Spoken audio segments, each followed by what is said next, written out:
F1 2019. Is it worth a buy? Let's read the words of the developer. F1 2019, the official video game, challenges you to defeat your rivals in the most ambitious Formula 1 game in Codemasters history. F1 2019 features all the official teams, drivers, all 21 circuits from the season, and 16 Day 1 DLCs.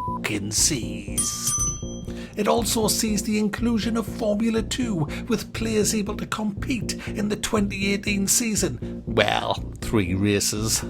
You can also play as Senna and Prost if you get your fucking wallet out yet again and pay another fucking tenner and Yes guys, Formula 1 2019 is here. I'm a huge Formula 1 fan, have been pretty much all my adult life. Absolutely love it. And I love these games, these Formula 1 games, because there is no other game that brings you closer to being a Formula 1 driver. I grew up on Jeff Crammond's Formula 1 Grand Prix from Microprose on the Amiga, and what a game that was, what a game that was. But now we have these modern graphics and everything, and in the sound and the fast computers, and Formula 1 has never looked as good. Unfortunately guys, Codemasters keep releasing the same game every year. They don't do much. This game, guys, the full game is £55. It's £54.99. £55. This is top end AAA money. So what do you get then? Well, let's have a look at the graphics first. Game looks great. Lots of graphic options, lots of options actually. It's a typical console interface though. You can't use your fucking mouse for some insane reason. You've just got to fumble your way around it using your bloody keyboard. Setting up my wheel was a pain in the bloody arse as well. So it took us 2 hours to get the game running the way I wanted to. You can't even run DirectX 12 unless you disable the Steam overlay in Steam. It's a fucking mess, guys, for £55. It really is. But once you've gone through all your settings and you've actually got it working the way you want, and you start looking at what you can do in this game, that's when you'll really get fucking angry. Because, hey, where's VR? Where's VR? The only way to play a racing game is with VR. You ask a sim racer, they'll tell you. We need VR. Project Cars do it, Assetto Corsa do it. Why can't the official Formula 1 fucking game have it? Because I'll tell you something, guys, you still can't see out your fucking mirrors in this game. The mirrors in this game may as well not be there, because you can't see them because they are off your screen. The only way you can see through your mirrors is to set your FOV so ridiculously wide that you can't even see the countdown markers as you're coming up to a corner until it's pretty much too late. That you can bind a key to turn your head left and right with, it looks like someone with a stiff neck doing it, but when you do that you can't see where you're fucking going. You can also bind a key to look behind you, but again, you're not looking in front of you when you're doing 200 miles an hour. Bit risky doing that. I mean, why the hell can't they just add VR? Or in the meantime, give us a virtual mirror. I don't give a fuck if it doesn't look, perfectly authentic. There's a great big black halo just above our heads. Stick a fucking virtual mirror on that for fuck's sake. Because I want to know who's behind me. I want to see whether they're coming up on my left or my right side. Is it safe to just move over a little bit? Is there a car there? We do have these arrows kind of telling us proximity arrows, but they're not very good. It doesn't substitute for a mirror. And it was the same last year in 2018. We had the same problem, and they just haven't fucking addressed it at all. Too busy making fucking 16 DLCs. Anyway, let's have a look at what they have added. We now have Formula 2, guys, that nobody really wanted. But we've got Formula 2 to begin our career in, and you work your way through the Formula 2 season, and if you are good enough, if you are the best, if you win everything and win the championship, then you may just get signed up for a Formula 1 team. Sounds pretty good. If it were true, but it's not true. You see, guys, you only get 3 Formula 2 races, and they are cringe-worthingly horrible because Codemasters have tried to add a little bit of rivalry between the drivers. So you get these stereotypical arse faces who come up to you after the race and go, I'm going to be racing in the F1 Championship next year. Now, I don't know what your plans are, but let me give you some friendly advice. don't try following me. For sure. You might get an offer from one of the smaller teams, probably someone desperate, and then you'll be stuck in P18 all season with car trouble. And you won't ever really be able to challenge me. But you stick it out here for another year, now that I'm gone, you've got a fighting chance of winning next year. And if you can manage that, I'm sure one of the larger teams would love to have you as a development driver. It's cringe-worthingly bad, guys. It really is. And it just makes the whole thing just, you're kind of embarrassed. It's the kind of thing that when it goes on, you would instantly switch it off if somebody walked in the room. You go, oh, I'm not playing this. No, that's not a game that I've just bought. It's fine. No. It's embarrassing, guys. But to make things worse, guys, to make matters worse, you don't even get to do full proper races in Formula 2. And even worse than that, even a fate worse than death, guys, is it doesn't matter whether you drive like a complete bell end, you will still be able to sign for any F1 team you like.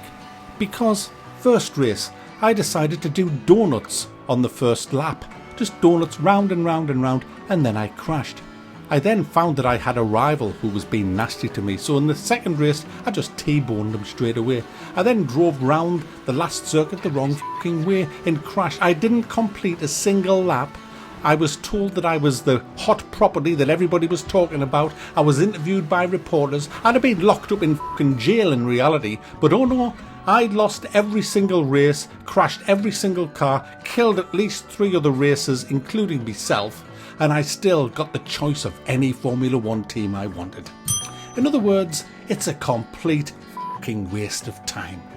Your performance at the F2 Championships last year got you a lot of attention from the Formula 1 teams.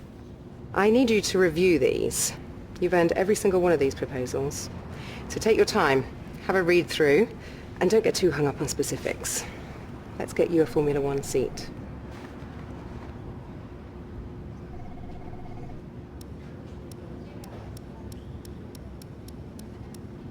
But we're all here for the Formula 1 loveliness, and what's that like? Well, how has it changed? I have to say, guys, it is better than it was in 2018.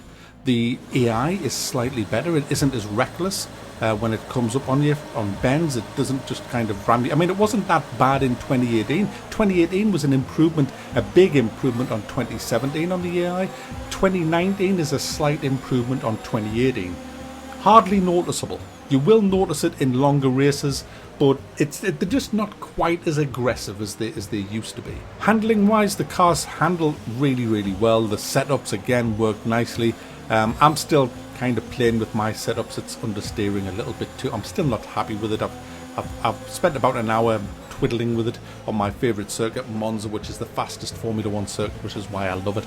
And as I always do in my Worth a Buy reviews of Formula 1 or any racing game, I always race Monza so that you can look at all the other videos I've done and see the differences between the games on the same circuit.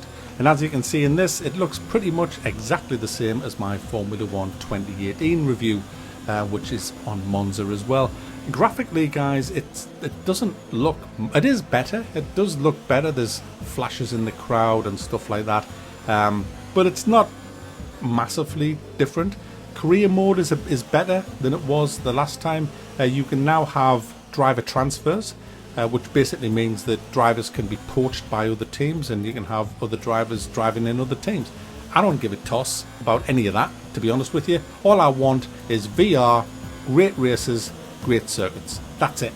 And as long as the cars handle realistically on these circuits and the circuits are pretty much identical to the real circuits, I don't give a I really don't. In fact, going back to Jeff Crammond's Amiga Formula 1 game, you could change the names of all the drivers.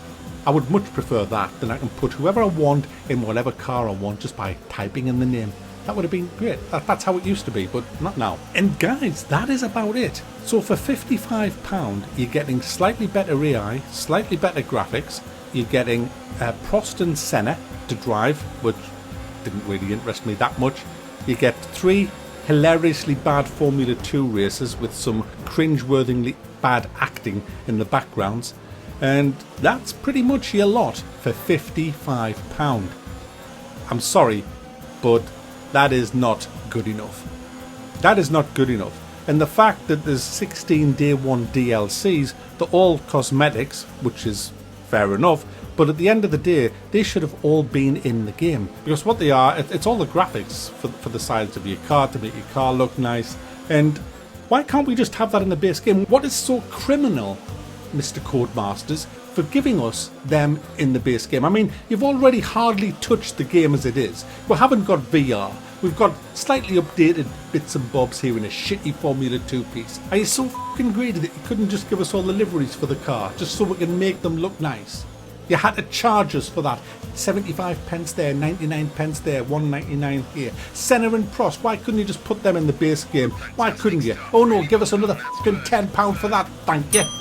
You know what? Go f*** yourselves, Codemasters, because you know what I think your game is? I think it's a festering pile of shit as an upgrade from Formula 1 2018, and I don't know how you fucking dare charge £55 for something that should be a fucking patch or a fucking DLC for Formula 1 2018. There is no way this is a valid update to Formula 1 2018. It's fucking lazy, greedy. There's a fine line between this and a fucking scam, let me tell you. So my advice, guys, if you are looking for the best Formula 1 game and you don't have a Formula 1 game, then you should definitely buy this.